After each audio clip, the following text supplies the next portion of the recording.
Bienvenue à cette exploration. Aujourd'hui, on plonge dans des textes assez fascinants, je trouve.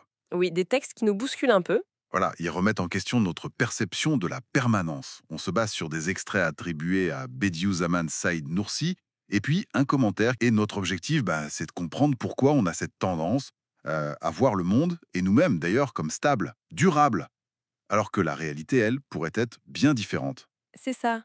Qu'est-ce que c'est que cette erreur d'essence dont parle Nursi? Exactement. L'idée, c'est d'examiner cette tendance humaine à s'accrocher à une illusion de stabilité, surtout face à un univers qui, lui, change tout le temps. Et puis, face à notre propre finitude, quoi. Alors, Nursi suggère qu'on voit le monde temporaire comme éternel. Ah ouais. Et le commentaire, lui, il souligne que cette perception erronée, c'est une source majeure d'insouciance, d'aveuglement même. Oui. Pourquoi cette méprise est euh, si courante, si répandue? Eh bien, les textes l'expliquent d'abord par notre environnement.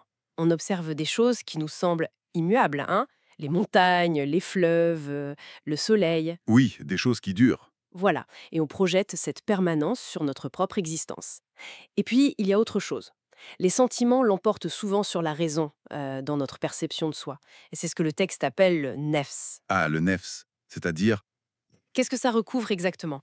ici, le nefs, ça renvoie à cette part de nous-mêmes très, très liée à nos désirs, nos émotions du moment, notre ego en quelque sorte. D'accord. Et cette dimension de notre être, comme elle est souvent dominée par les sentiments plutôt que par la raison pure et froide, elle tend à renforcer cette illusion de permanence parce qu'elle désire instinctivement la continuité et elle fuit la pensée de la fin. Oui, je vois. Et c'est là que ça devient vraiment intéressant, je trouve.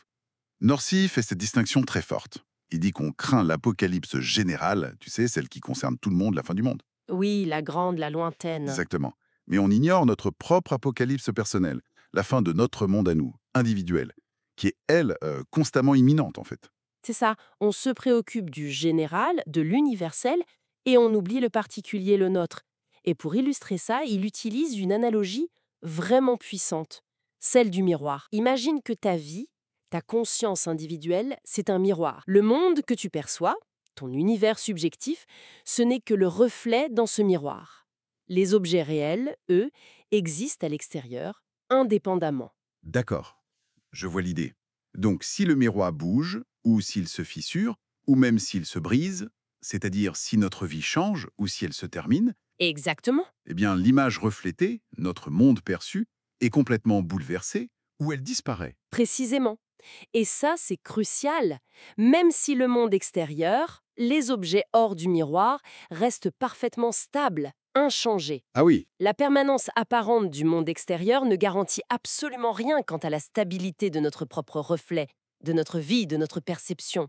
C'est notre existence propre qui est le support fragile de notre univers perçu. c'est une idée forte, quand même. Ça va un peu à l'encontre de l'intuition. On s'imagine que la solidité du monde devrait nous rassurer, nous stabiliser nous aussi. Oui, tout à fait. Et le commentaire, d'ailleurs, insiste là-dessus. Il nous invite à reprendre nos esprits. Comment on fait ça concrètement d'après le texte, en fait? En fait, c'est assez direct en observant lucidement la fragilité autour de nous. Regarder les gens qui meurent chaque jour, les changements constants dans la nature et même dans notre propre corps. Ces observations, elles nous ramènent à la proximité constante de notre propre fin, de notre apocalypse personnel, pour reprendre le terme. Ça ancre notre conscience dans la réalité de notre condition qui est fondamentalement éphémère. Donc le message central devient assez clair, finalement. C'est de reconnaître cette nature passagère de notre existence individuelle. Et fort de cette prise de conscience, Noursi conclut avec une exhortation, un conseil presque. Ah oui? Lequel? Eh bien, de ne pas surcharger cette vie éphémère, cette existence brève et fragile, avec des fardeaux qu'elle ne peut pas porter, des poids excessifs. D'accord. Alors, si on devait résumer un peu tout ça, le point principal, c'est cette tension. Tension entre notre désir ou notre illusion de permanence et la réalité de notre nature passagère, individuelle. C'est tout à fait ça. Et reconnaître cette tension, ce serait, disons, le premier pas pour sortir de cette insouciance. Exactement. Et ça ouvre une dernière piste de réflexion, peut-être. Ah, intéressant. Si on prend vraiment conscience de la fragilité de notre propre miroir, comme on disait, comment est-ce que ça pourrait modifier notre façon d'interagir avec le monde extérieur? Ce monde qui, lui, nous semble si stable, si solide. Oui, bonne question. Et puis, quels sont ces fardeaux dont Noursi nous dit de ne pas accabler notre vie? Qu'est-ce que ça pourrait être? Peut-être l'attachement excessif aux choses matérielles ou les angoisses face à un futur sur lequel on a finalement peu de prise, justement parce qu'on oublie que le miroir lui-même est si précaire. L'attachement, les angoisses. Oui, ça laisse matière à réflexion. Voilà, de quoi méditer un peu après notre discussion.